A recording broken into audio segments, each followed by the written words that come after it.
What's up, everyone? Today we're diving deep into glute training, and I'm going to show you exactly which exercises actually build your glutes and which ones are just wasting your time in the gym.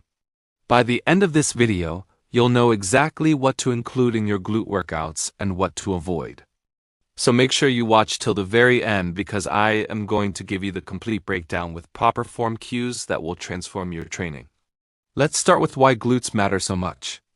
Your glutes are the largest muscle group in your entire body. They're not just about aesthetics, they're crucial for your posture. They protect your lower back, and they power every athletic movement, whether you're jumping, sprinting, or climbing stairs. Strong glutes equal a strong foundation for everything you do. Now let's talk about the 2 best glute exercises that you absolutely need in your program. These are backed by science and proven to activate your glutes better than almost anything else. The first best exercise is the barbell hip thrust. This is hands down the king of glute exercises. The hip thrust specifically targets your glutes through their primary function, which is hip extension. Here's how you do it properly. Set up a bench that's about 15 to 16 inches high. Sit on the ground with your upper back against the bench. The bench should hit right at the bottom of your shoulder blades.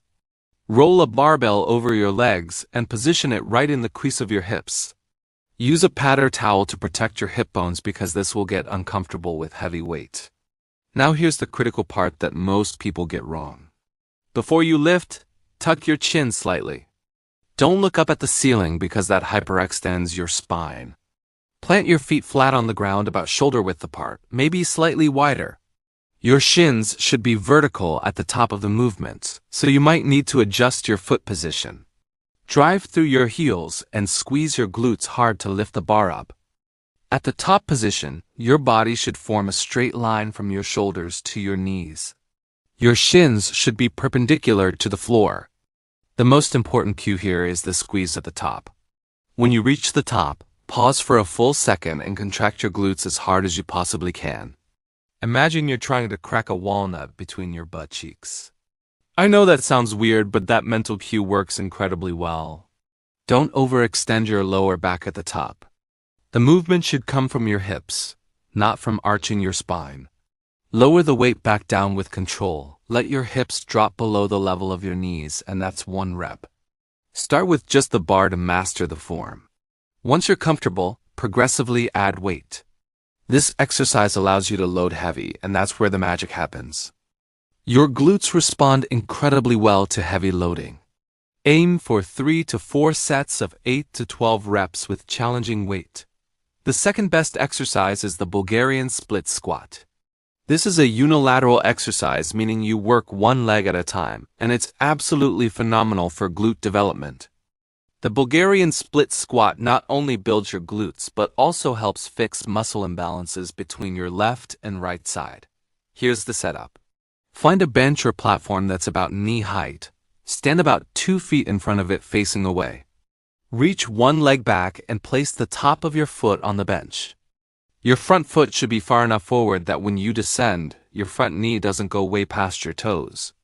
This isn't the end of the world if it does slightly, but we want to emphasize the glutes and hamstrings, not just the quads.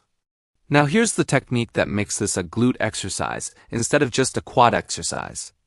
Keep your torso relatively upright, but allow a slight forward lean from your hips. This forward torso angle shifts more emphasis to your glutes. As you descend, think about sitting back slightly like you're trying to sit in a chair that's behind you. Lower down until your back knee almost touches the ground. Your front knee should track over your toes, not caving inward. At the bottom, pause briefly, then drive through your front heel to stand back up. Really focus on squeezing your front glute to power yourself up. Don't just push through your toes because that'll make it more quad dominant. Think heel drive, glute squeeze. The back leg is just for balance. About 90% of your weight should be on that front leg. You can do these with just your body weight at first, then progress to holding dumbbells in each hand, or holding a single dumbbell at your chest, or even with a barbell across your back once you're advanced. Do 3 to 4 sets of 10 to 15 reps per leg. The burn you'll feel in your glutes is unreal. Now let's flip the script and talk about the 2 worst glute Exercises that you probably doing but shouldn't be wasting your time on. The first worst exercise is the glute kickback machine. You see this machine in every commercial gym. You stand on a platform, put one knee on a pad, and kick backward against resistance. Sounds like it should work, right? Wrong. This exercise has multiple problems. First, the range of motion is terrible. You're only moving through a very small arc of motion, which means minimal muscle fiber recruitment. Second, the resistance curve is all wrong. The exercise is easiest at the bottom, where your glutes should be most stretched and working hardest, and it only provides resistance at the very end range where your hip is hyperextended. That's backward from what we want. Third, and this is huge, people compensate like crazy on this machine. Watch anyone doing this exercise and you'll see them arching their lower back excessively to get their leg higher. They think they working their glutes, but they actually just hyperextending their lumbar spine, which is dangerous and doesn't build any muscle. The actual glute activation is minimal compared to exercises like hip thrusts or split squats. The biggest issue is that this machine gives you the illusion of working hard because you feel a burn and you sweating. But that burn is just from the repetitive motion, not from actual meaningful muscle tension. You could do 100 reps on this machine and get less glute activation than 10 proper hip thrusts. It's not that it does nothing, it's just incredibly inefficient. Your time in the gym is valuable. Why waste it on an exercise that gives you maybe 20% of the results you could get from better movements? If you want to do kickbacks, at least do them on all fours on the ground with ankle weights or a cable attachment. You'll get better range of motion and more control, but honestly, there are still way better options. The second worst exercise is the seated hip abduction machine. This is that machine where you sit down and push your knees apart against pads.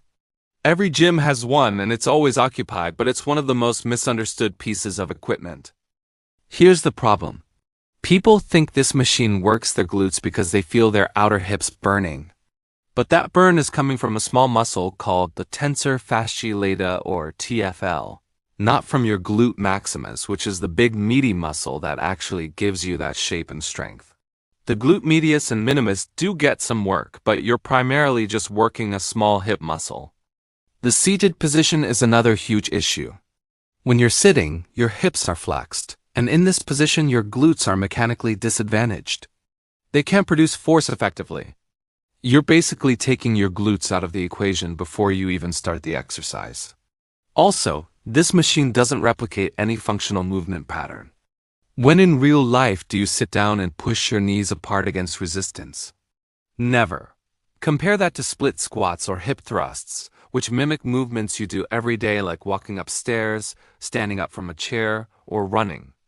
People love this machine because it's comfortable, you can sit down and rest, and it feels like you're doing something.